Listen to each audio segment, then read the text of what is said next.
Hello, everybody, and welcome for the final time, hopefully. This is the How to Start a Podcast series. The final time you'll be hearing from me, as well as Christian, man behind the board. And today, we are talking all about distribution. We have told you how to do pre-production for your podcast. We showed you how to set up your podcast, all the equipment, how to record, how to edit.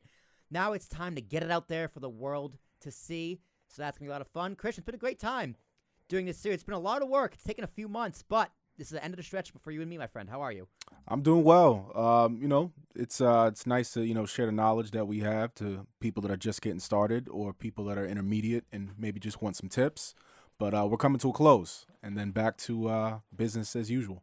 Yeah, I'm looking forward to going back to some unknown, unnamed nonsenses. We did take a break or two, at least on the Talking with Tarashuk feed, with the Chris Engelbert interview and this other guy, Mike, interview. So it's been a fun ride, but all rides going to come to an end until we re-release them on the APS feed. So that's going to be a lot of fun. But we're here to talk about distribution. So the most important thing with distribution is consistency. Consistency is key. As a podcast, one of the most important things for growth and your audience is consistency. Now, you can release podcasts on a daily, a weekly, a bi-weekly, a monthly, or an even longer basis. You can distribute them in a season format or an ongoing schedule. Now, each has their own sets of pros and cons. It's a matter of finding what works best for you, your team, your budget, and I guess your overall podcast. Like me, I do everything by myself for the most part. I have a couple of Christian here behind the board and recording the videos. But in terms of adding a distribution, that's mostly done by me. And I still find a way to do it on a weekly basis while founding this company and working a regular 9-to-5 job. So if I can do it, y'all can do it too. But everyone's lives is different. I'm legally single with no kids, so Legally single. Always take that into consideration. But once you make a choice, the most important thing is to stick with it and be consistent. So that being said, there are two types of formats for how to distribute your podcast, and that is the season format versus the ongoing format. Now, an ongoing format is one that never stops as long as your podcast is in production. So talking for Tarashuk, for example, I like to release these every Wednesday morning if I can, every single week if I can. Now, if it's a holiday week, I'll take off, or if something crazy comes up and I can't do it, I'll take a week off. But as much as I can, I want to be as consistent as I can. So I started the podcast in 2022, and I think as of this whole year, I missed 3 weeks, which, hey, isn't too bad. My wrestling podcast, Kings of the Rings, there are 3 of us. We have rotating hosts. We never miss a week. We're live every single Wednesday, unless the 3 of us just want to take a break for a week. But for the most part, it's an ongoing format, meaning it doesn't have a set beginning and an end. It just keeps going and going and going and going. This is definitely smart for if your podcast is topical. So if you're covering current events, current events never stop.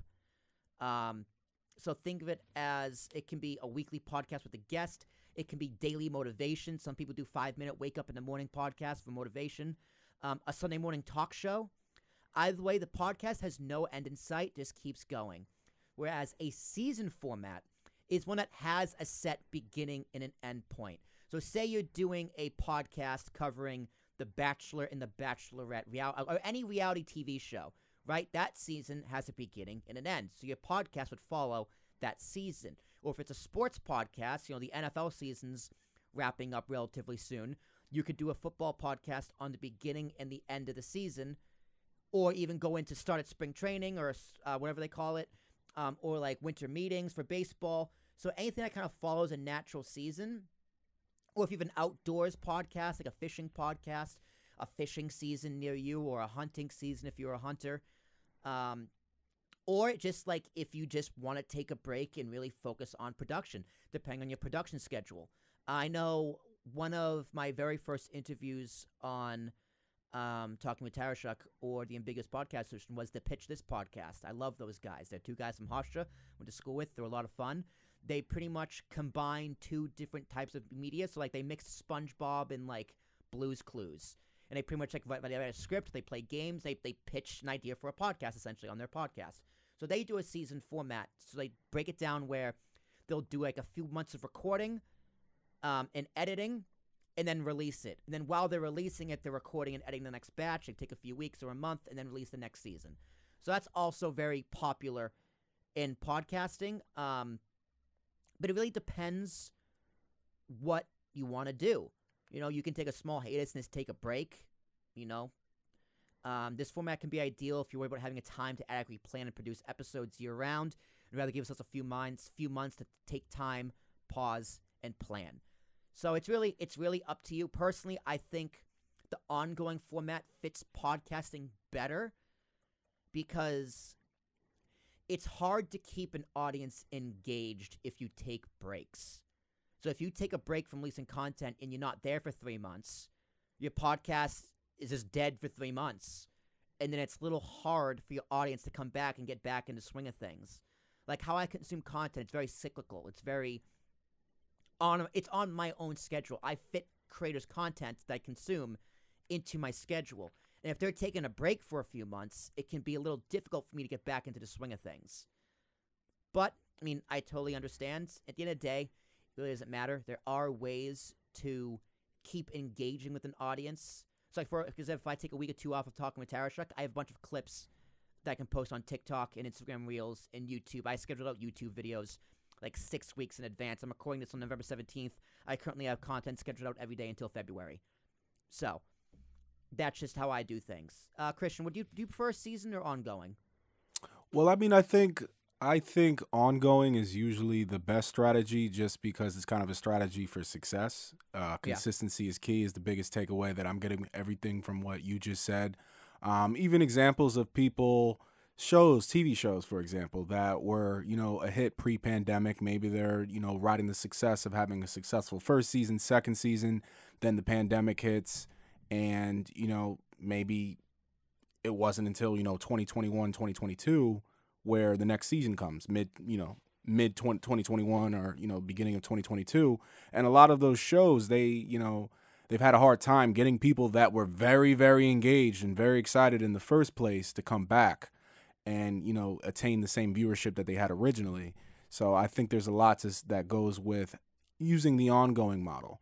Or if you're going to be seasonal, set reasonable expectations. Of course, you can't be talking about The Bachelor when it's not, not necessarily on anymore. Yeah. But I think it's important to set those reasonable expectations. And if you can, choose a particular topic, personal, professional, as you talked about, that is ongoing because consistency is key. Mm-hmm.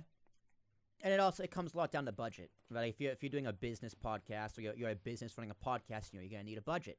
A good way to save money is to not release them every single week, right? It just makes sense. But be consistent. Yeah. With that, If you're gonna do every other week, do every other week. If the reason is budget reasons, trying to be budget conscious and take some time off, but now your viewers have an expectation. They're not going to be looking for it the next week and be like, "What happened?"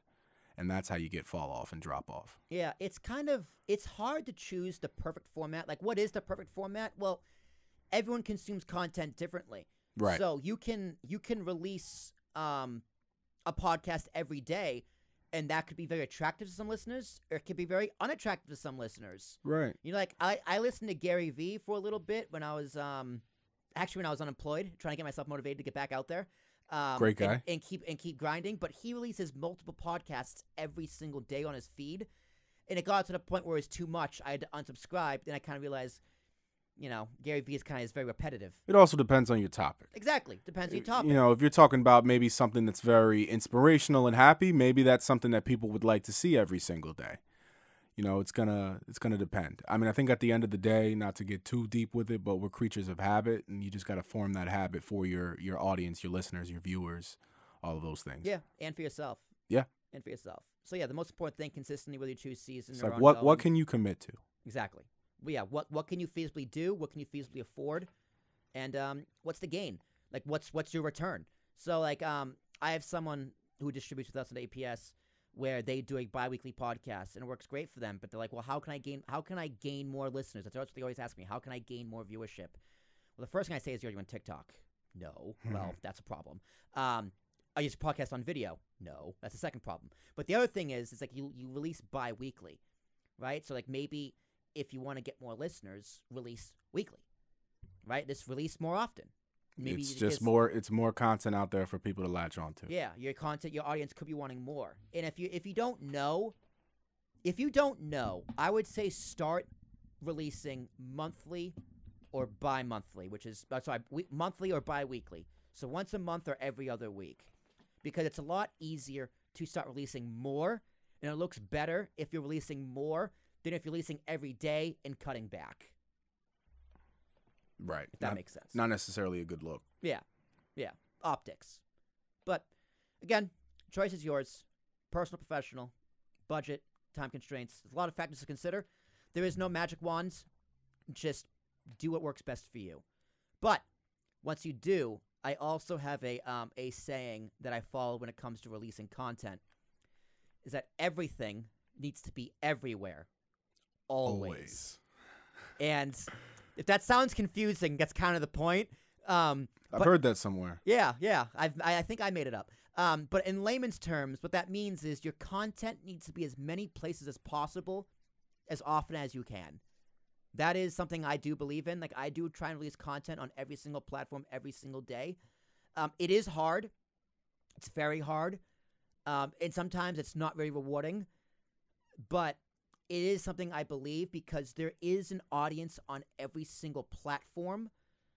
And they all have different variables. So you got to kind of tweak a strategy. Like, if your Facebook strategy is going to be very different towards your RSS strategy, which is going to be insanely different to your TikTok strategy, which is completely different to your LinkedIn strategy. But you do need content on all of those different platforms, pretty much. I mean, if you're doing an unprofessional podcast where, you make fart jokes and you curse a lot, maybe not the best place for LinkedIn, but it's good for everywhere else. I think there's kind of a different level of feed tolerance. Yes. For every platform, where it just becomes annoying. LinkedIn, I think maybe lowest tolerance. Elaborate. Well, TikTok, in my opinion, flood TikTok. Yes. Absolutely. Flood TikTok. Yep. Put as much content as you want. If you put, a new video every hour, whatever. That's what the platform is designed for just mass viewership and virality and watchership. I think I was gonna say viewership. But maybe don't do that on LinkedIn. Maybe if you have an email list, don't email people a new podcast episode, twice a day. Right. There's different pain tolerances for depending on the platform. Right. But when I say everything needs to be everywhere always, I mean you need to be doing all of those things. Like, you need Twitter, you need Facebook, you need LinkedIn, you need TikTok, Absolutely. You need email, you need distribution, you need all of these things in order for your podcast distribution to be successful. Because the more places it is, the more likely it's going to be seen. Definitely. And the more likely it's going to be seen, the more likely it's going to be enjoyed. The more likely it's going to be enjoyed, the more likely you're going to subscribe. And if they're everywhere, you want to be connecting other devices. So if you're posting on LinkedIn, if it's a YouTube video, post link to the YouTube so they can go subscribe to the YouTube. It's right there. Or post a link to your the thing on iTunes. Or in the iTunes description, make sure you source out to your Twitter and source out to your TikTok. And on TikTok, put lower thirds and subscribe to your Instagram. Right? Like, everything is connected. And what's good for someone, like if someone watches my TikTok and goes, oh, they gone there on YouTube, someone's going to go great and hit subscribe. Someone's going to go yuck and then swipe next. But that's the same thing with anything. You can't really predict that in podcasting. It's just throw it out there and hope for the best at times. But once you do, once you see the results, you can make small tweaks. Exactly. I make tweaks all the time. You just got to find something that works. Once you find something that works, stick with it. But something that definitely works, if you are launching a podcast, this is something I learned in the past few years. If when you are launch with 3 episodes on day 1 release. That is very, very important.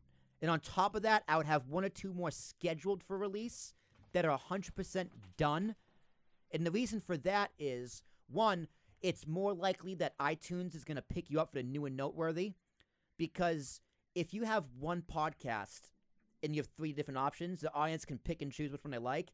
And if they like 1, they're more likely to go listen to the other 2 and then subscribe, as opposed to if it's just 1, they might just 1 subscribe or they might just forget about it. But if there's 3, and listen to all 3, and they like all 3, they're very likely to subscribe and they're very likely to review and most likely get you boosted in that iTunes algorithm.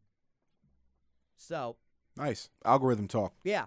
So this will give your audience a chance to know your podcast and your style. If they like it, they're more likely to continue listening. If they don't, then you know what? They already know.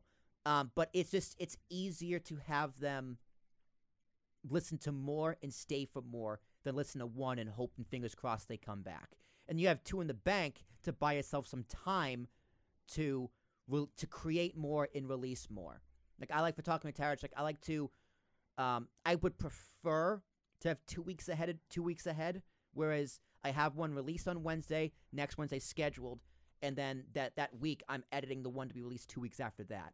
That's the ideal goal. Doesn't always work out, but that's what I push for. And having 2 in the bank can give you that breathing room to keep on producing.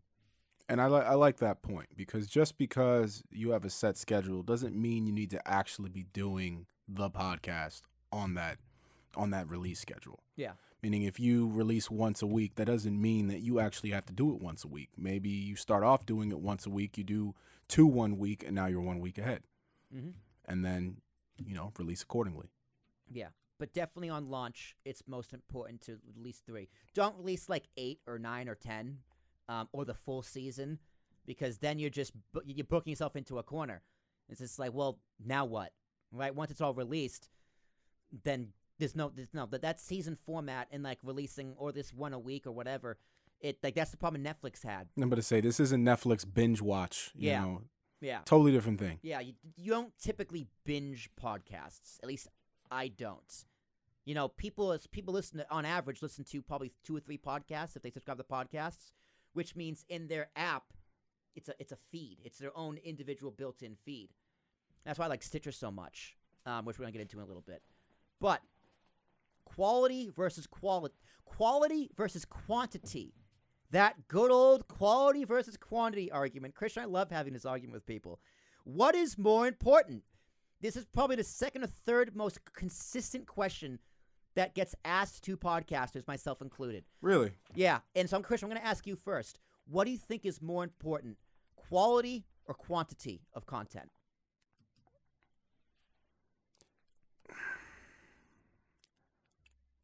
I mean, I think it has to be quality regardless. To me, that's a given. That's a no-brainer. I mean, quality is important. Quality is, because if you're making the quantity argument, that's just like kind of the be there. Yes. Just be there argument, which definitely, has some merit, but eventually people are going to stop listening if you're just there and not really saying anything of substance. I think you got to have quality. No brainer. Got to have quality, but you also got to be consistent. So what does that translate to? Yeah, quantity. Yeah. Yeah, so essentially, yeah. I think it's a dumb argument. I think it's such a dumb argument because the truth is you need quality of quantity, meaning you need both. They're both pretty much equally important. But gun to my head, which do I say is more important? I would say quantity because quality is subjective. Quantity is not. Quantity is number. That's a fact. Quality is there's room for debate. It is a dumb argument. Yeah. Anybody successful in life, even if you break it down to a singular job, it's like, do you need to do good at work sometimes? Or do you need to do good at work all the time, a lot of times? A lot of times, yeah. And that's great. That's really good. I'm going to remember it's that. It's like, well, I do a good job once a month. Yeah. I mean, there are places and careers where you can get away with that. But if you're talking about doing well and advancement, you're not getting promotion off doing, I did a good job a couple times, once. Yeah. Every once in a while, I'll do something good. Yeah. So you got to be good a lot of the time. And anything, if you want to be great. I do have this debate, not frequently, but frequently enough. And that's my stance. You need quality of quantity. It's like you need quantity of quality, whatever. But I say that 3 times. Yeah, say that 3 times fast. Riddle me that one, Batman. But I do think quantity does get a slight edge because quality is just, what's good to me. I'm a big fan of Joe Rogan. People out there think Joe Rogan is trash. So what's more important there? I guess quantity, because he releases a lot of them. People like it. So well, I mean, there is an argument to be made that with quantity, there's going to be some people that perceive it as quality. Exactly. just because you're putting a lot of content out there. People, it's almost like I learned to like it. Exactly. Yeah. Like, people hate Gary Vee for no reason. Like, I don't despise Gary Vee. I have problems with Gary Vee, but I don't feel so strongly about Gary Vee, but he does quantity that people find quality, and other people don't find quality. So for him, quantity is way more important. But that's just the surface. If you want to dig a little bit deeper into each, like, if you're just starting out, the most important thing is quality. If you're just releasing a podcast, your first introduction to the world, you want to make sure that shit is tight, right? You want to make sure it's good. It has to sound good. It has to look good. It needs to be well produced and marketed well. Once you got that down, you need to be releasing as much as possible. Once you get the formula of quality down, once your audience understands what quality is, once your audience tells you what quality is, then you just pound the pavement. You beat that algorithm into submission with as much as that quality content as possible. Once you have the quality, you do unlimited in quantity. Rinse and repeat. Rinse and repeat. But, again, with quality being subjective, that's another reason why I diversify my content as much as possible. So, I was talking with Tarashuk, right? Like, this podcast is being released on a Talking with Tarashuk feed next to a business podcast, and before that, it's a unknown, unnamed nonsense. The three are nothing alike. They are completely different. That's on purpose. I diversify my content because the more diverse my content is, the more diverse my listeners are. And the more diverse my listeners are, the more potential there is for them. Well, there's also format. It's also format. Because, you have the full-fledged, long play, full version of the podcast on YouTube. Exactly. Some people want to watch. Some people like Some that. people want to listen. But you also go further and you have things that are formatted specifically for TikTok, short videos, or YouTube shorts. Not everybody's going to want to listen to the whole thing. They're just going to want to have the touch points and get the gist. So diversification. Yeah, some people don't have 2 hours listening to me and Trevor talk about baseball. This doesn't happen, but we did. That is one of my favorite podcasts. We talked for 2 hours. But that's on YouTube, right? That, in my opinion, is quality. That, to people's opinion, is quality. But to other people, it's not quality. They find 60 seconds of debating whether Christian's Puerto Rican on TikTok quality. Still our highest rated video on TikTok by far. Yeah. Inside joke for anyone who follows our TikTok at Talking with Tarashuk. But yeah, I diversify my content. And that gets down to our RSS distribution, why I diversify, which I'm going to get into in a little bit. But on the quantity versus quality, you also have to take into account the social media algorithms, which pretty much take quality and throw it out the window. They just crumple it up and throw it in the corner. Social media don't give a damn about what quality content is. Because to them, it's an algorithm. To them, it's engagement in numbers. It's perceived quality. Exactly. Based off a robot, an algorithm. Exactly. Your grainy video that your 5-year-old shot can get 10 million views on TikTok, and it's just him doing a handstand and falling over. Who directed this? That can get 10 million views on TikTok, whereas someone in a professional studio like this one or on CNBC can get 10. So put that into perspective. How does that make sense? It doesn't, but it does, right? At the end of the day, the algorithm rewards those who meet their criteria, and their criteria typically trends more towards quantity than it does quality, especially like TikTok Reels and YouTube Shorts. So, conclusion. Find your quality at first, produce as much of that as possible, tailor it to social media algorithms, and from there, you get quantity of quality and growth. Sums up pretty well, right? That's TikTok right there for you. There it is. Yeah. I mean, I'm glad we're gonna have some shorts and things, some nice little tidbits. Yeah, I did go a little overboard. So as of recording this, I just released my podcast with Chris Engelbert, where we talked an hour and 45 minutes on the economy, and I cut 12 clips ranging from 3 to 15 minutes for YouTube, and that goes on like LinkedIn and Facebook and everything. Mm-hmm. I cut 35 shorts for TikTok and Reels and YouTube Shorts. It's about a minute long. Yeah, minute max. Minute. Max. Well, actually, Instagram just changed the rules. Instagram did. That's good.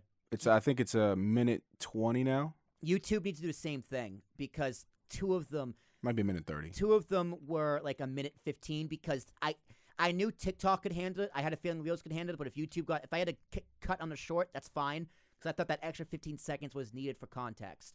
Now, I do hate that about TikTok and Reels and YouTube Shorts because I just got to take 60 seconds without context sometimes.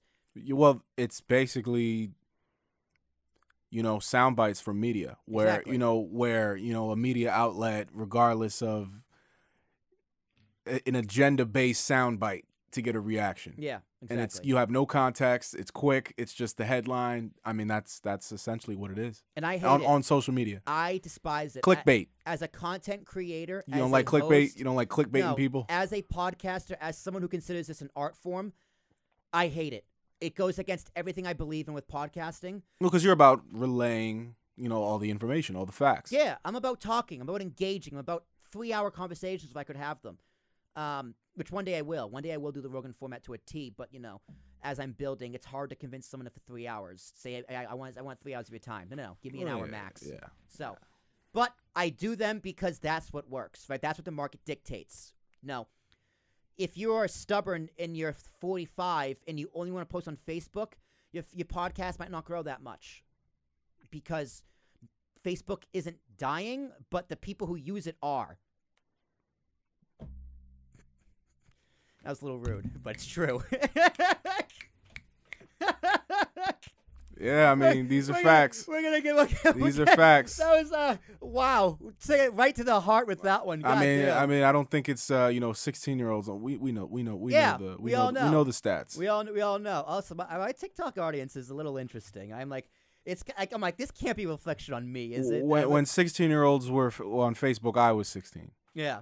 They were moving over from MySpace and AOL chat. Do you know how?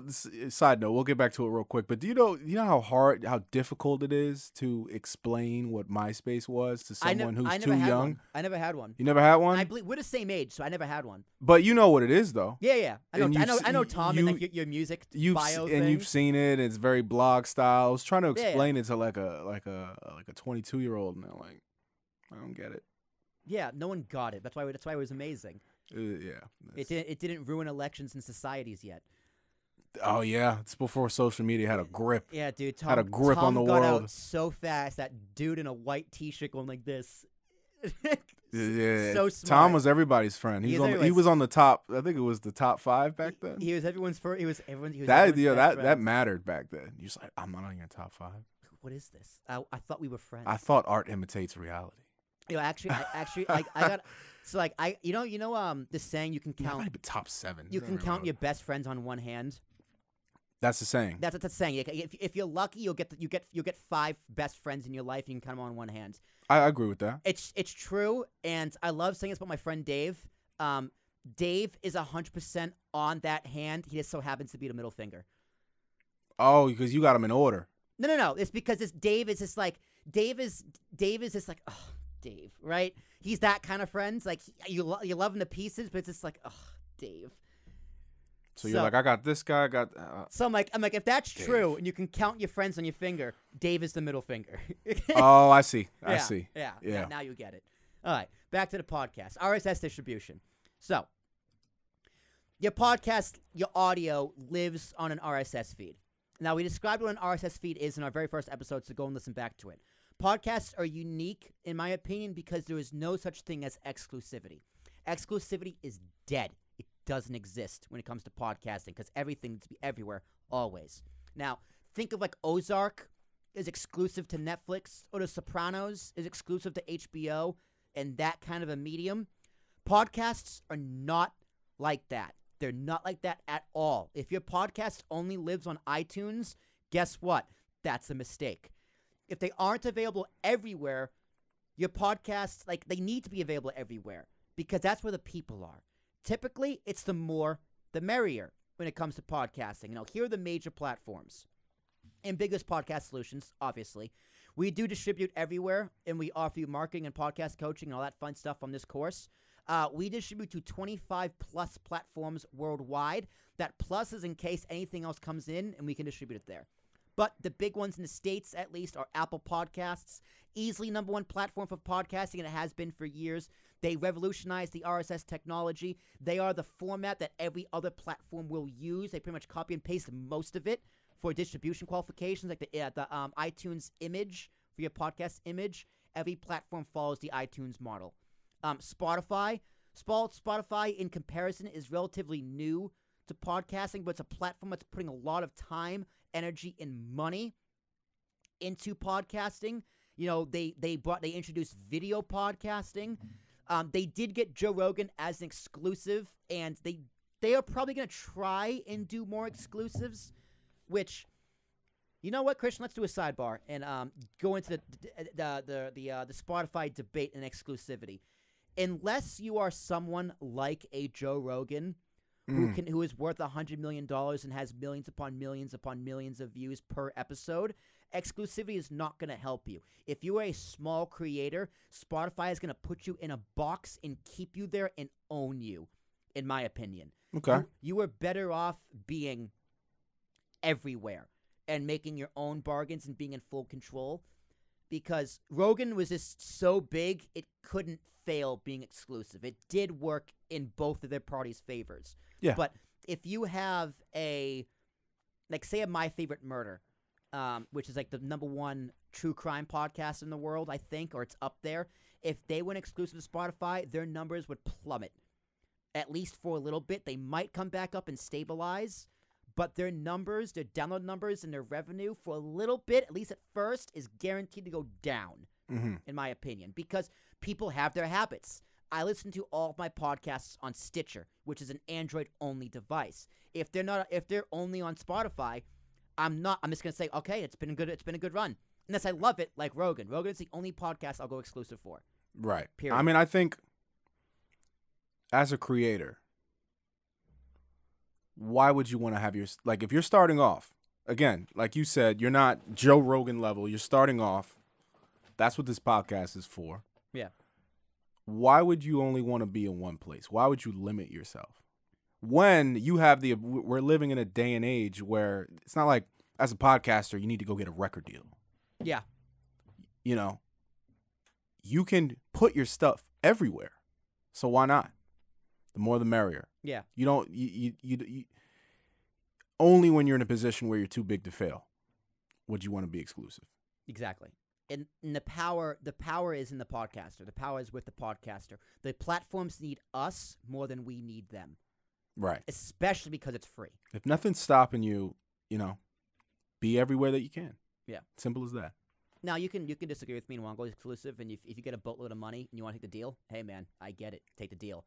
But just know that's not really the genesis of podcasting. I think if you are at that crossroads, you have to make the decision, well, I take the money and just take the money, because taking the money doesn't mean that your success is necessarily going to be accelerated. I mean, hell, man, if Spotify gave me $100 million for talking with Tarashuk to be exclusive, where do I sign? I'll let that shit yeah, for sure. I'll let that die and start a new It depends on the goal, but I mean, $100 million, that's a lot. That's a lot. That's an extreme. That's a lot. And you know what I'm saying? might have gotten more. Like, what if it's a check for 50? Check for 50,000, 100,000. Yeah, let's say 100,000. Let's say when that money runs out and your viewership has not gone up, what are you going to do? Wait, you're locked into a contract. Yeah. You're going to wait for that contract to expire. You're going to not re-sign, and you're going to start a new podcast. Why even go through all that? Or you're going to go back and go everywhere else. So. It's like it's like, hey, Spotify, I'm going to need some more money. It's like, well, your views aren't really making us want to give you more, I mean, you also starting to see this with streaming services. So like HBO Max, right? Or Warner Brothers or Discovery, whoever technically owns it. I think it's Discovery. Or Viacom, who owns Discovery. I don't know, man. It's such a monopoly. But the point is, right, like the Harry Potter movies right now are on HBO, but I think they're also on Peacock. Because you got licensing and syndication. That's what I mean. But the point is, that's a podcasting model. Because it's more valuable for the product to be on both. Because then especially if you own both. Because then a consumer can choose which one do they want, which one's a better deal, which one fits in their budget. HBO Max can be $15 a month, but Peacock can be free with ads or $6 a month. You have to be very big to go the exclusive route. Example, the fact that Sopranos is only on HBO, people will go buy HBO. Just for The Sopranos. Because we're talking about The Sopranos. Yeah. You know, there was a show, 24. Love 24. One of my favorite shows. Kiefer Sutherland, baby. Ever. Yeah, Yep. Kiefer Sutherland. Crazy. I mean, movie. I won't go on that tangent because anybody who's a fan of 24, they know it's cult level like love. It is cult level love. I'm there, man. But it was on Netflix. It was. At one point. It was. And the Amazon made a power move. It was like, we're buying the rights to this. Mm-hmm. So only we have it. And this is back when Amazon was on its way up. Yep. I literally got Amazon Prime just to watch 24. Even though I've seen it already, you know, the million times I've already seen it. But that's, you know, it was big enough to be able to do that. Then Hulu did the same thing. Hulu did the same thing because Hulu, with 24 that I'm talking about. Or it's like Hulu's owned by Disney, and I think Disney bought the rights to Fox so they could do that on Hulu because Fox owned 24. Or shows like Seinfeld. Seinfeld's back on Netflix, but it was right. also whatever. But that's licensing agreements between different video streaming platforms. Podcasting is the same idea, but with no licenses because it's all free. But right. you know, with 24 being on Hulu and Amazon, who does that benefit the most? Yeah, exactly. 24. Benefits 24. 24. Everybody involved. Because more people can watch it. Yeah. So yeah, exclusive. So they started off kind of doing the exclusive thing, and eventually they spread their wings and was like, yeah, it's probably more lucrative for us to be in a couple different places. I mean, there is a place for exclusivity in podcasting, but it's gonna sound weird. It's gonna be exclusive everywhere, if that makes sense. Like it's exclusive. I think it's a technique so that you eventually can be in more places. But you could just be in more places to begin with. Like a piece of content can live exclusively on a feed, on an RSS feed, but that RSS feed is distributed everywhere. Yeah. Makes sense? So it's like a chain of command. So like talking hierarchy. Talk hierarchy. So talking with Tarashuk is the brand, right? But I also have talking sports with Tarashuk. I have talking business with Tarashuk. I have talking nonsense with Tarashuk, which would be all of our nonsense content, where it will live exclusively on that feed, separate from sports and business, but that feed is distributed everywhere, right? But it also lives on the Talking with Tarashuk main feed, which is a combo of every single podcast under the Talking with Tarashuk brand. So it's like a Netflix, which we're going to get into in a second. But other apps, like Google Podcasts, Google's trying to milk the podcasting cash cow. I don't know anyone who listens to podcasts on Google Podcasts, but I'm sure they're there. I did not know that was a thing. Yeah, Google Podcasts. I mean, I'm not surprised. Yeah. SoundCloud. Now, the first thing you think of when it comes to SoundCloud is not podcasting at all. You think of like rappers and wannabe beats makers. Yep. But you can release your podcast on SoundCloud, do playlists. There's a lot of cool things you can do on SoundCloud.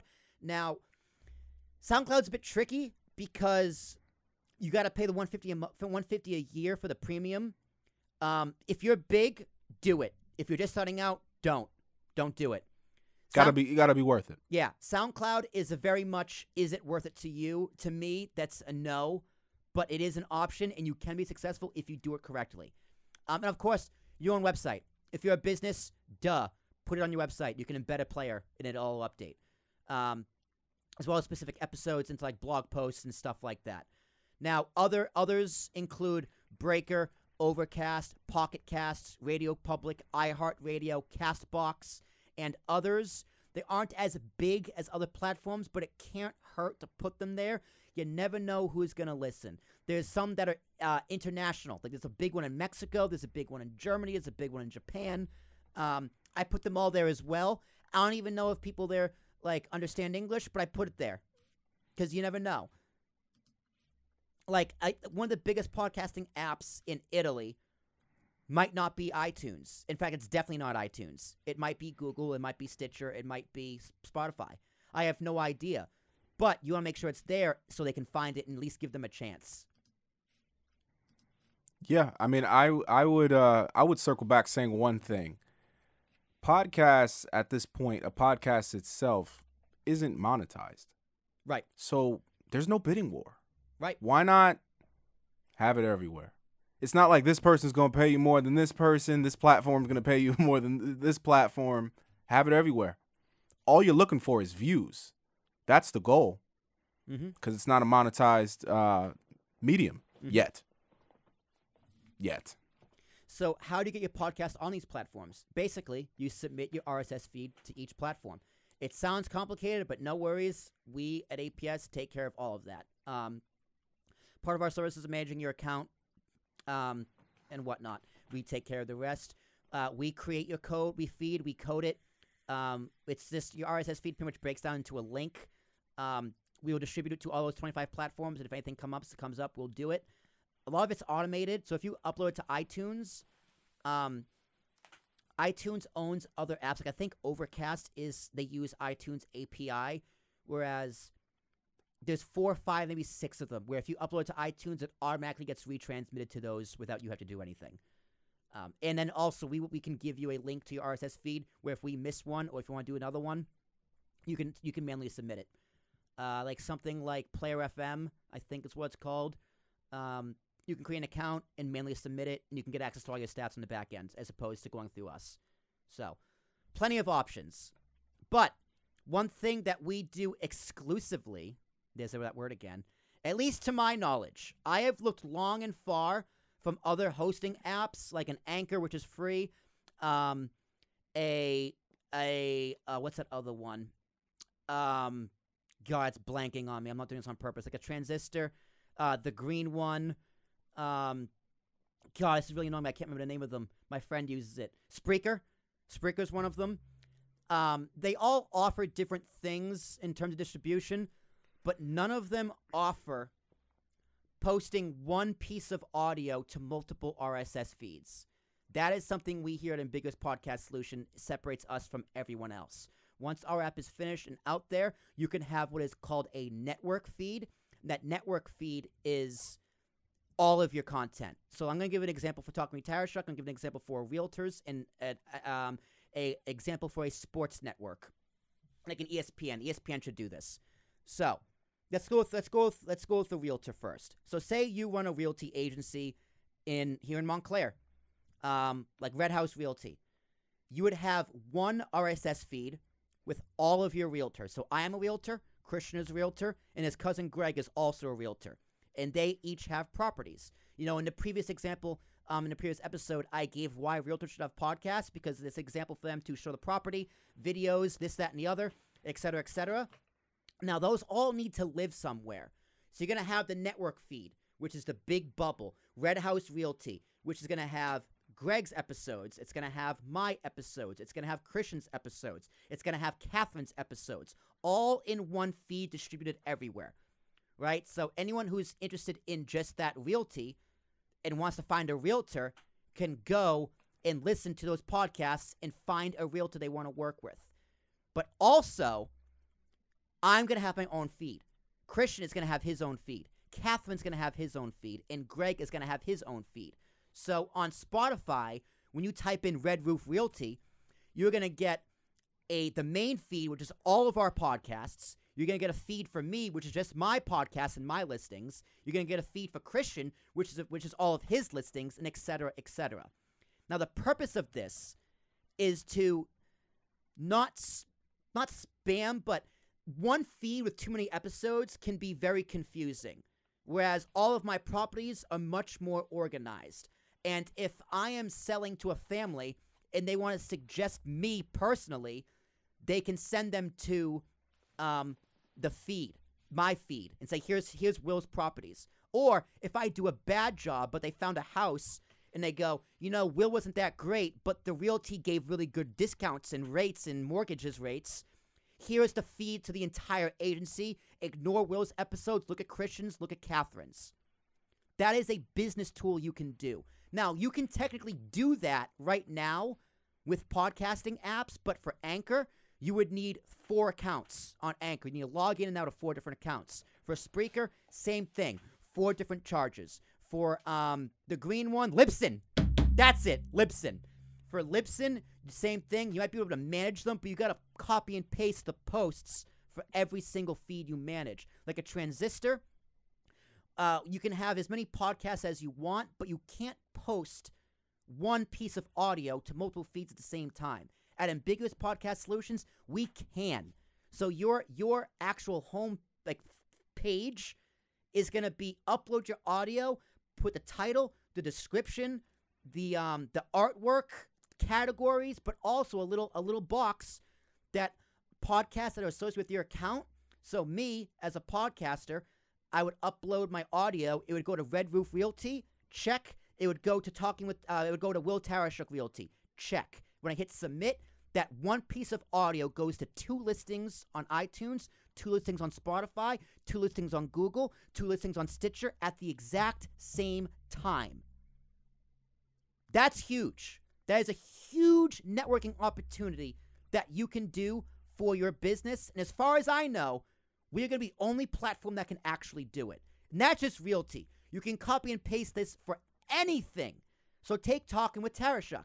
Talking with Tarashuk is a variety show. It's a mixed bag, but a podcast. I do podcasts like this, where I'm teaching you about my journey in podcasting. I do a podcast with Christian, where it's unknown, unnamed nonsense. We have a giant random list of questions, and we have a lot of fun and say some silly things. Where I have another version of that podcast where I talk to professionals, I talk to my friends, I talk to athletes, I talk to authors, I talk to deadbeats and homeless people. That is a completely different aspect of all the same podcast.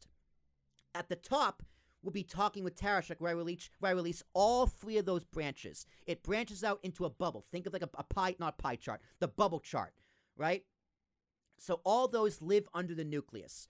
But also, I have an individual feed where I separate it. I organize it into a playlist where I talk with sports athletes. So if you listen to my podcast and you like my athletes interviews, or I'm talking about baseball or football, they're all right there for you. You don't need to be bogged down and annoyed by unknown, unnamed nonsense or talking about business and finance. You can just separate yourself from the pack.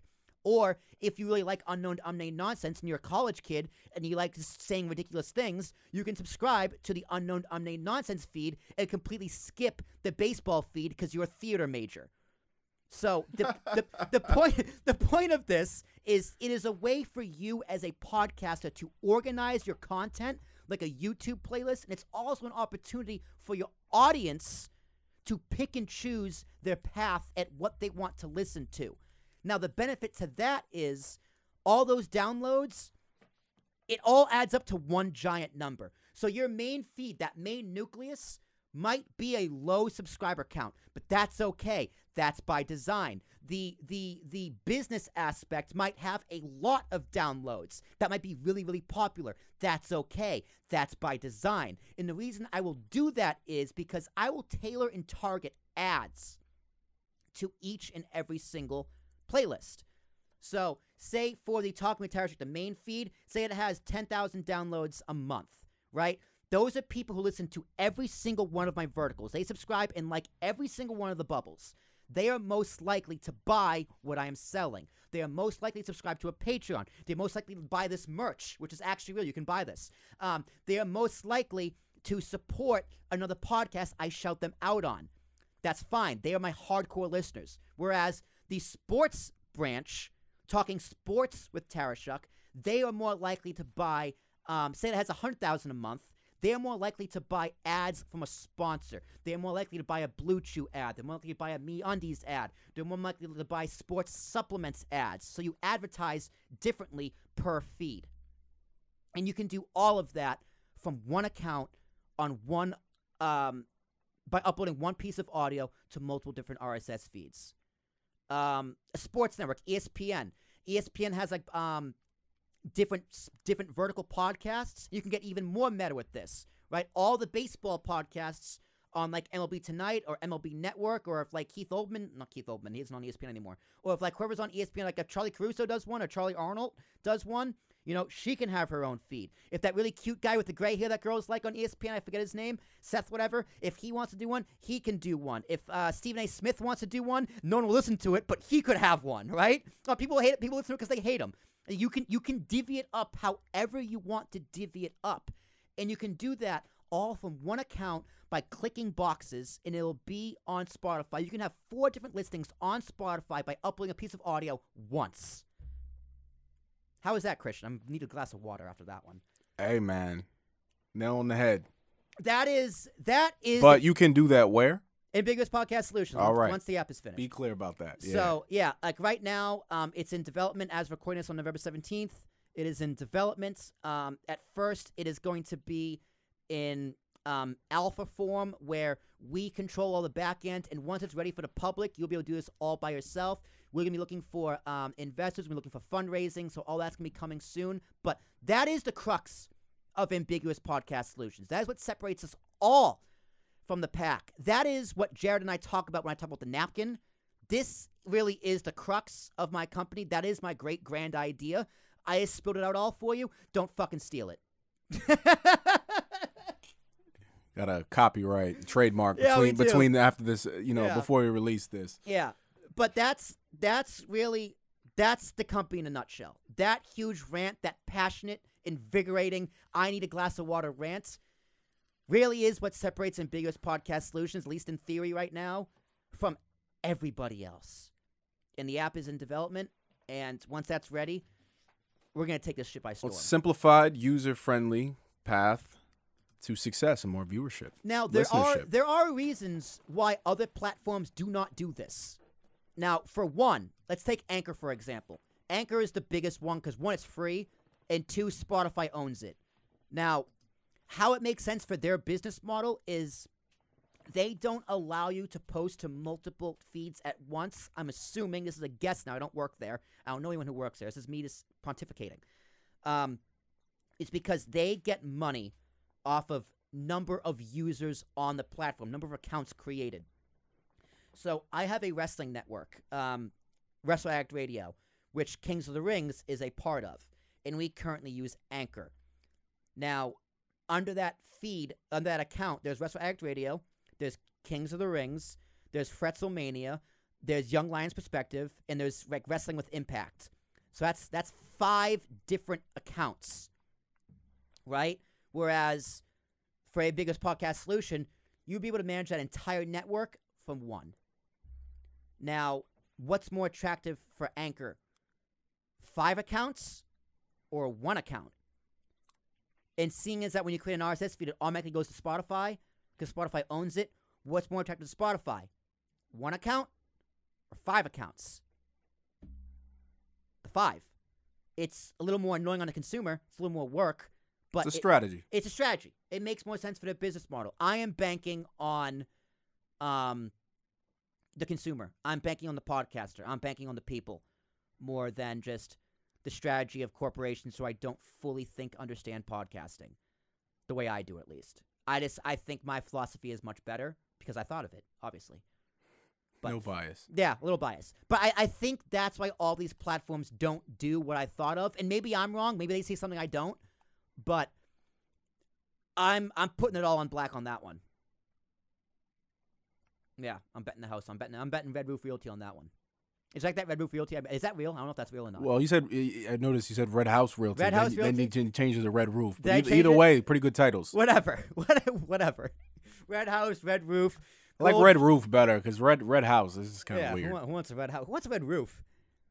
I mean, a lot of houses in Florida. But yeah, so that is more orange, I guess. That is my whole philosophy on multiple feeds, multiple RSS feeds, in doing it from one account. Because think about it, man. Like when you think of algorithms, when you go to Spotify right now and type in "Talking with Tarashuk," let's see what comes up. It's gonna be a little different because I'm subscribed to it, but Talking with Tarashuk. So yeah, my podcast does show up as a top result, as it should, as under podcast. But all next to that, there's a few songs, there's some artists. If I scroll down further to podcasts, we have Talking with Tech, We have Truth Talks with Tara. We have Tarduck's Escape podcast. We have Talk with Army. We have TV LKS with TV Boo. Now, instead of all those 5, 2, 4, 5, you're welcome for free publicity, by the way, it would be Talking with Tarashuk. It would be Talking Sports with Tarashuk. It would be Talking Nonsense with Tarashuk. It would be Talking Entrepreneurship with Tarashuk. It would be Talking Education with Tarashuk. It would be Talking Baseball with Tarashuk.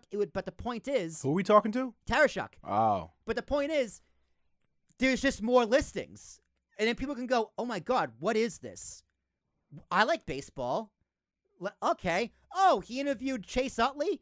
Cool. Chase Utley, by the way, I'd love to talk to you. But, it's easier for an audience to find you if there's more listings of you out there. Right? And it works for the algorithms. That's what I mean. And Google. Yeah, and with Google. Exactly. And it's not, I don't think it's considered spam or like abusing the terms of service of the platforms because it's RSS feeds. It's just more, it's another submission. Don't get me wrong. So Spotify still gets the gain and the platform still get the gain because they are getting another submission. They're getting another RSS feed. They're getting another podcast to their platform. It's just, instead of originating, it's all being looped back to one user as opposed to a straight line with multiple users. The only thing that's different is the person distributing it.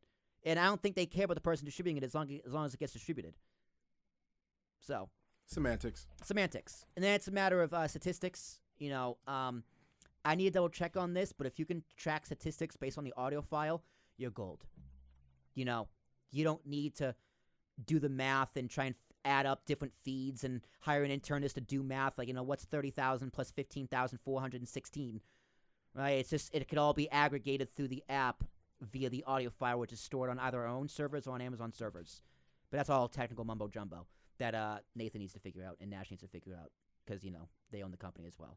But I love to know what you all think about my feeds idea. Again, don't steal it, please.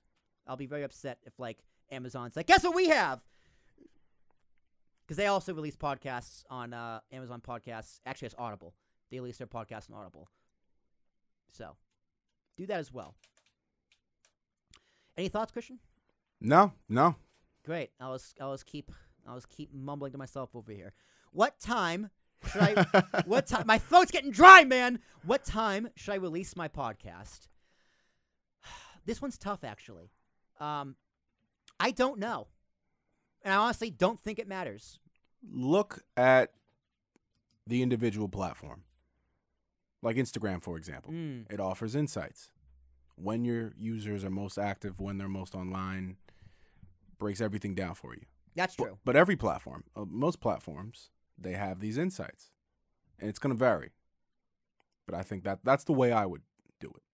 True, but back to TikTok, Christian. The one, our most famous one, which we don't like to talk about here. But who doesn't like talking about it? You keep bringing it up. You don't like talking about it. Nah, I think it's amusing. It is. It's about you. Yeah. I posted that at 11:30 at night on a Thursday, like a throwaway clip. I was like, I'm just gonna put this one out there because I can't fall asleep when I'm bored. I just kind of want to get something out there. Let's see what happens. Let's stir the pot. Yeah. I was like, this one might be a little too controversial. Let me throw that at a dead zone time. And that dead zone time became a hot spot really quickly. What's a dead zone time? Because you're in one time zone. That's a true versus thing. You know what I mean? Like I did label it Spanish, so maybe people in Spain were like, "Ooh, Dios mío," right? I don't know. Yeah. I don't know. That's a good thing with time zones. Podcasting is an international medium. Well, it depends. See, a place like TikTok, your actual followers don't necessarily matter. Right. Versus other platforms, it's going to depend on your audience. But with a place like TikTok, who's your audience? Your algorithm. Everybody's the audience. Yeah. But I would say is, keep it consistent. Most people would probably tell you that do it 8 a.m. in the morning because it's right before their commute to work. Most people go to work around 7:30, 8 in the morning. If they get in the car, turn on their podcasting app, and boom, it's right there, ready for their 45-minute commute. Or they got to hop on the train, and boom, it's right there. It's already downloaded, and it's ready to go. Consistency is pretty important. You can bounce on YouTube. I release, I premiere them either 8 in the morning, 10 in the morning, noon. I like to play around. What I should do if I actually have the time, well, actually, that's actually what I'm going to have an intern do, which I can get an intern. I'm going to be like, listen, create a spreadsheet, note down every single time, get a column for the title, column for the date, column for the time, column for the views, and find trends. Now, like you said, Instagram and TikTok might have that for you, but like iTunes, Spotify won't. Right. Your platform, your distribution platform probably won't. So you gotta do, like, YouTube doesn't. So you gotta track that yourself. That's what I would do. Find trends. You know, you gotta do case studies on your audience for knowing when to release your stuff. When are they watching it?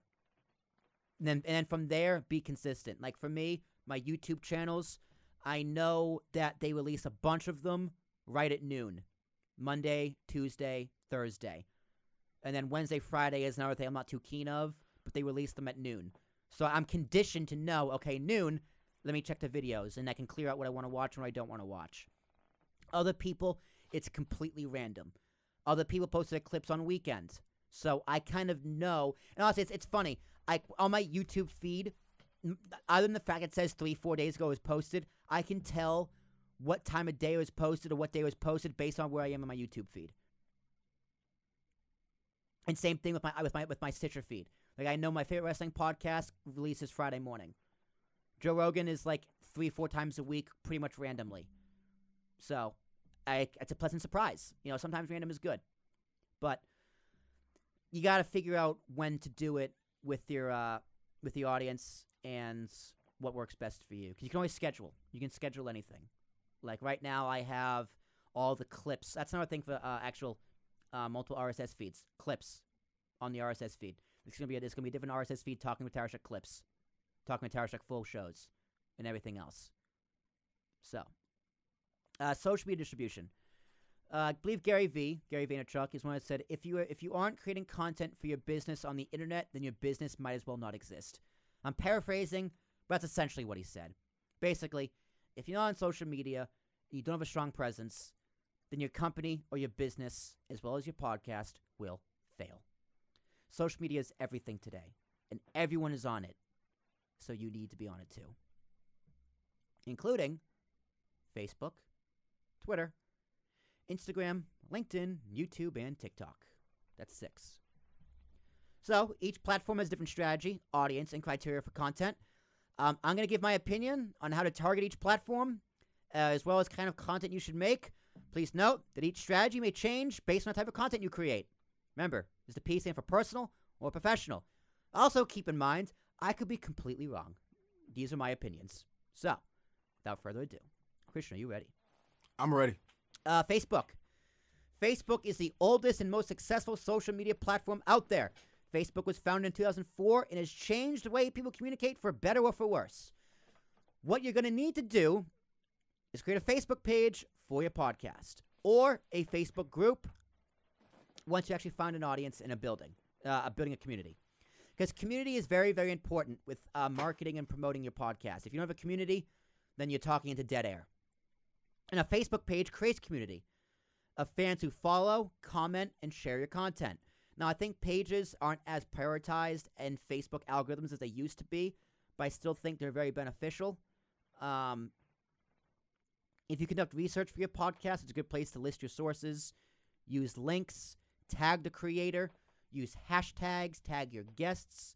It's easy to share. You know, everyone knows how to use Facebook, for better or worse. So, yeah, use Facebook to your advantage. You know, some you're going to prioritize more than others. I don't prioritize Facebook that much, mainly because a Facebook page is a good way to keep in touch with the audience and more personal touch. And the average Facebook user, as of writing this, was 40 years old, 41 if you round up. So keep that in mind as well. Facebook is also trying to push more reels. So do that as well. You know, it's pretty easy. It's very basic. I've used it. It's not that great compared to TikTok and Instagram, but I do it. They they get some traction, they get some likes, but that could be for a number of different reasons. Facebook can be a tricky one. I don't prioritize Facebook over a TikTok by far. I don't prioritize anything over the RSS feed, but I still need a presence on Facebook because you never know what's going to pop off. Right, Christian? Absolutely. All right. Twitter. Getting tired? Oh, Twitter. No, I just hate Twitter. Oh. I hate Twitter the most. Twitter's a cesspool. But Twitter is designed to have a conversation in the now. This is before and after Elon Musk bought it. If you have a football podcast, it would be a good idea to live tweet a football game. So Thursday Night Football, people watch it, live tweet it from your podcast feed. Our wrestling podcast, very successful on Twitter. Very real-time platform. It's a very real-time platform. Make sure you use hashtags that are trending to get noticed. Keep comments short due to the character limit. Make sure you double-check because you can't edit. Make sure to tag whoever you're tweeting about. Twitter is a great way to talk to your followers and have a conversation with them. You can conduct polls. You can ask questions. You can share your opinions. You can join a conversation. Twitter also has different universes based around a different topic. So Twitter has built-in communities. It's like wrestling. WWE and wrestling, it's a whole community in Twitter. Like, a lot of our feeds and for our wrestling podcast is just talking about wrestling. And trust me, it's just as toxic as all the other ones. But there's another community around K-pop. Even more focused around social justice and political issues. Businesses, finance, all the finance bros. It's like a Reddit. It is like a Reddit. All the elites, politicians, people with money, news organizations, journalists, they all use Twitter. It is a great research tool. Like, if something big happens, like say there's a developing story in like a protest in D.C., and something happens, I go to Twitter and I just type in, like U.S. Capitol. Like let's say January 6th, for example. Twitter was a great place to get up-to-date information minute by minute. Now, short and concise. Whether it's all accurate is one thing, but, you get information out there. Or like, say, like last year, the Super Bowl, Odell Beckham, like tore his ACL as MCL, like mid-game. You go to Twitter for updates.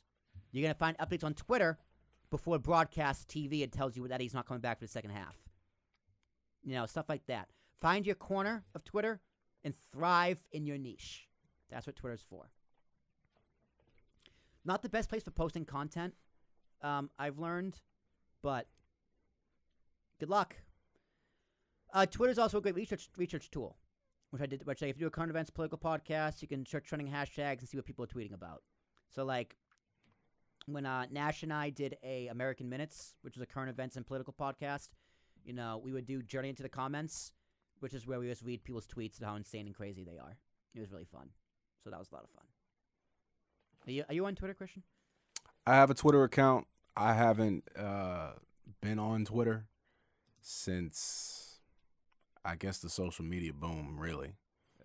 Yeah. When Twitter first came out, I had a handle. I have a handle now for the studio. But, as you pointed out, it's not really a great place for content necessarily. It's more for information. Yeah. Or funny, things that are funny. Humorous or, informational. Trolling. Kind of trolling. People love trolling on Twitter. So yeah, I have a handle for the studio. I think Cube Studios MTC, but I'm not really on there too much. Instagram. I love scrolling through it. Actually, I use Facebook more for scrolling than anything. I use Instagram for scrolling. Instagram's real good. Sending memes to my friends and texting Jasmine. Yeah, me and my girlfriend text on Instagram. I have her phone number, obviously. DM. Yeah, we just go on Instagram, so we can send each other memes and TikToks. It's funny how that works. Like world's changing. We started talking. On Instagram we started dating, and we just never moved over to text. Oh, you're a DM slider, eh? Yeah, that's just what we did. Didn't know that, man. We never grew out of it. Yeah, we only talk on Instagram. All right. And it's really funny. Like me and Nash send memes to each other. That's really it. That's all I use Instagram for. True social platform. Yeah.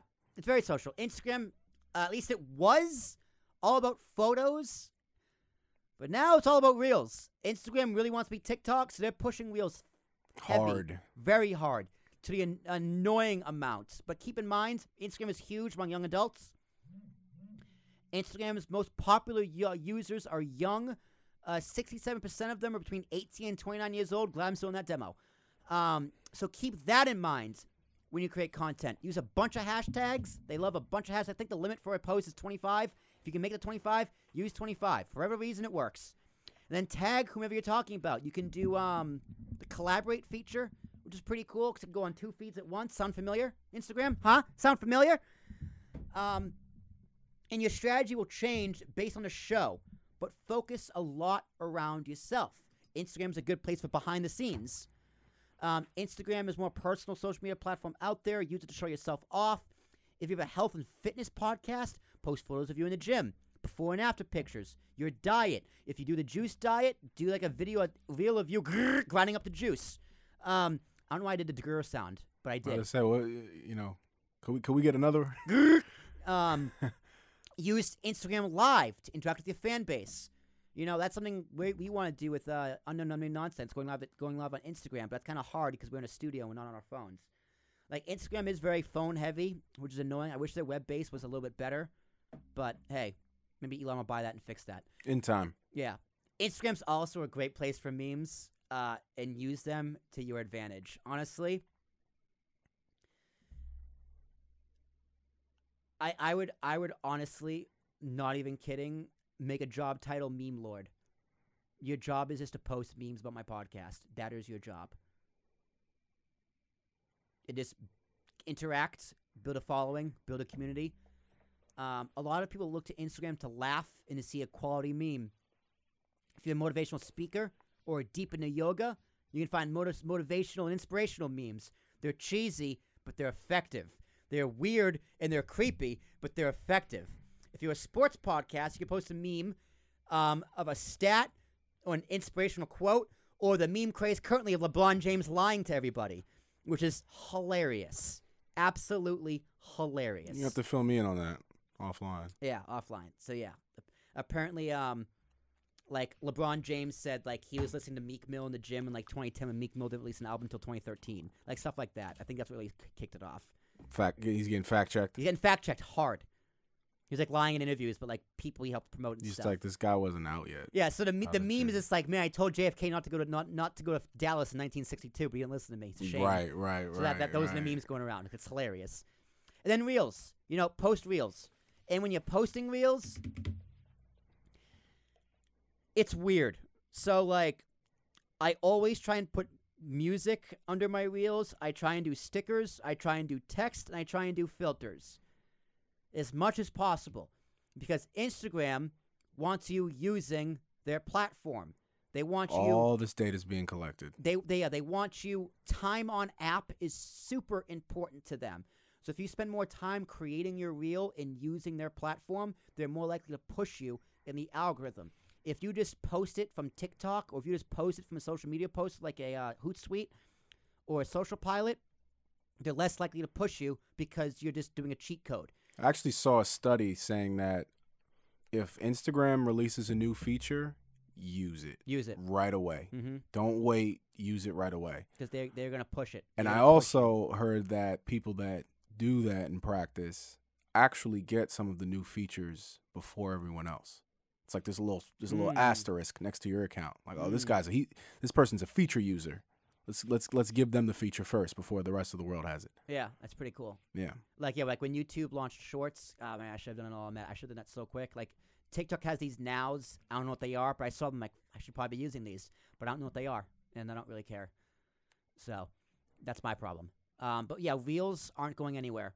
They want to compete with TikTok, and they're going to push it. So remember, what Instagram wants is more important than what you have. That's the same for any tech platform. That's the same for any social media. When it comes to social media, you don't matter. They matter. Let that sink in. Yeah. You don't matter when it comes to social media. The only thing that matters is that you use the platform and use their thing. So like, you'll see Reels with this that TikTok watermark, because TikTok is brilliant. and you can just share from TikTok. Instagram would be like, what is this? Deprioritize. Deprioritize. But like if you go through their upload feature, and I'm sure I get not deplatformed, but like pushed down in the algorithm because I upload videos, pre-recorded videos. I don't record a video using TikTok, or Instagram, or TikTok. So that probably works to my disadvantage. But what are you gonna do? What can I do, really? I'm just gonna grab my phone and do a reel right now while I'm recording this. I mean, I could, but why? That doesn't make sense. It's an argument for standard of quality versus submitting to the algorithm. Yeah. Almost done here. LinkedIn. LinkedIn is one of the most underrated and underappreciated social media sites out there. If you're not there making content, you should be. You should be. Now, be strategic. Keep it professional. I probably shouldn't have posted some of our unknown nonsense posts there and podcasts there, but I did. I did avoid some, but I think I avoided the Adele when we talked about Adele. I think I avoided that one. I didn't post that one on LinkedIn. Yeah. But like when we talked about gambling, not the gambling, the lottery ticket with Christopher. The racket. The racket. Yeah. I think I did put that one on there. Keep in mind, LinkedIn is professional. Everyone, I do have this running joke. If I was a comedian, this would be a bit that there's no faker website on the internet than LinkedIn. LinkedIn is just the most fake, ridiculous, like I'm putting on an appearance website out there. Exactly. Everyone's Superman. Everyone's nice. Everyone's polite. All right. I mean, we got resumes on there. Yeah. Right. There's a certain level of embellishment. There's a lot of exclamation points. I'm like, the world would be a better place if everyone acted like they were posting on LinkedIn. Like you're talking about fake excitement? Yeah. Excellent, Kathy. Congrats on a new job. But in the back of my mind, like that fucking. Oh, and it's automated too. Yeah. You know, it'll send you a message. Congratulate such and such. Yeah, you just click and it goes, congratulations on your new job. Looking forward to hearing about more about it. Boom. And boom. It's like, did you mean that? No. It's like the new LOL as things got more radical. Yeah. Yeah. How many L's do you have? How many O's do you have in your LMAO? Like I'm telling you, look, if there is a company out there or like a person out there who posts the same thing to Facebook or Twitter and LinkedIn, look at the comments on LinkedIn. Look at the comments everywhere else. There's a stark difference. It's a very, very stark difference. Yeah. Find me a troll on LinkedIn. I dare you. Look at the comment section. That'd be fun. Yeah. Look at the comment section. It's what the ideal world should look YouTube like. is the king of trolling, you know. Oh yeah. Oh yeah. I'll clap. But I'm getting trolled on TikTok, so I'll clap back at you. If you troll me on YouTube, I'll clap back at you. I don't care. Clap back. Oh yeah. I was smacking him around. Yeah, someone posted the other day. It's like, why should I listen to podcast advice from someone who has no views? I did drop TikTok stats on. I'm like, oh yeah, no views. It cost 100,000. Oh, you did that? I did. Drop the stats. I did have to drop the stats. I mouthed off to him a little bit first, but yeah, I did do that. But yeah, LinkedIn. Everyone's nice, kind, and understanding with each other. People encourage each other with I'm glad you pointed that out, though. And the fakeness of it. Yeah, all. and they stress the importance of hard work. Keep that in mind when creating your content on LinkedIn. Keep it family friendly. Keep it professional. And if you do a charity event or a breast cancer walk, you throw that on LinkedIn. Anything that presents you in a pat on the back or give me praise or give me a hug, pal. It's like the Toms of social media platforms. Yeah. But also LinkedIn, because it's a great way to network. It is the workplace. It is the socially polite and social justice warrior's best friend. LinkedIn is. Content depending, you know. Yep. That could be a big avenue. And it's a great place to network. So use the network. Use it to get your voice out there in the most positive way possible. If you're a business podcast, it can't hurt to reach out to people who know businesses and want to be a guest on your podcast. If you have a cooking show, you look for independent chefs and restaurant owners. You can get creative. You know, I've had a few guests on LinkedIn, and a few of those guests have connected me to other guests. And the first thing I do, I go to LinkedIn. When I'm researching a guest, first thing I do, I go to their LinkedIn. You know, you never know what you're gonna get from LinkedIn. LinkedIn is the most surprising platform. You get a lot of people trying to sell you stuff too. You get a lot of people not from America trying to sell you like podcast promotion. Don't do that. I don't believe those are real. They're like, hey, we can get you 1,000+ real viewers. I'm like, oh, the fact you have to tell me that they're real makes me think they're not real. So, but yeah, you can just hit that. They are not bots. Yeah, you can hit that automated no thank you button and just not do anything. Yeah. So that's LinkedIn. LinkedIn's a great tool. TikTok. We're going to wrap this up with TikTok. Oh, TikTok. Now, as of recording this, it's not banned in the U.S., so keep that in mind. It might be banned in the U.S. And honestly, it probably should be banned in the U.S. because of all the ties to the Chinese government. But we're not here to talk about politics. We're doing a LinkedIn comment. We're doing a LinkedIn post here. It's all fun and positivity. TikTok audience. According to this website I found, TikTok is estimated that about 80 million monthly active users in the United States alone. I have a feeling that number is more, but this was as of 2022. 60% are female, which I find surprising. 40% are male. 60% are between the ages of 16 and 24. 26 between 25 and 44. So that is what is known in the industry as the key demo. So the reason why, like, Facebook by far globally has the most monthly users by, like, I think 5 times as much as TikTok. But the difference is that 86% of TikTok users are between the age of 16 and 44. And that is what is known as the key demo of advertising. I don't know why, because typically people between the ages of 16 and 30 don't have money. But that's just always how it's been in entertainment. The key demo is like 18 to 40. So TikTok has a master lock, a chokehold on the key demo. And what's also important there is, like, for our TV show, for example, like wrestling. Wrestling ratings are so important in the key demo because if you are 19 years old watching wrestling and you've been watching since you were 5, you know, for me, I'm going to watch wrestling with my kids. And then that's going to create new fans. So the idea is that younger generation is more likely to keep watching as they get older, and they're more likely to pass it on to their kids for newer viewers. So that's another reason why TikTok is very, very important. Gen Z, 60% of TikTok users are Gen Z, and Gen Z are what they call trendsetters. Next year, 74 million people in the U.S. will be part of Gen Z. It will be the largest generation ever. Ever. And those are the people who are consuming podcasts. Those are the people who are consuming YouTube. Those are the people who are going to consume your content. So yeah, TikTok is very, very important. And TikTok's the same way. You got to use their stuff. I put music from TikTok in my posts. I do trending hashtags. You know, their stats are a little weird. It's kind of hard to get stats of more than 60, 90 days out.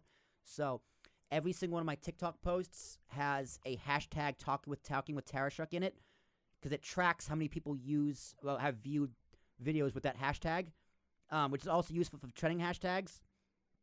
And Talking with Tarashuk, as well as APS podcasts and the hashtags have had over 100,000 views. So that's pretty cool.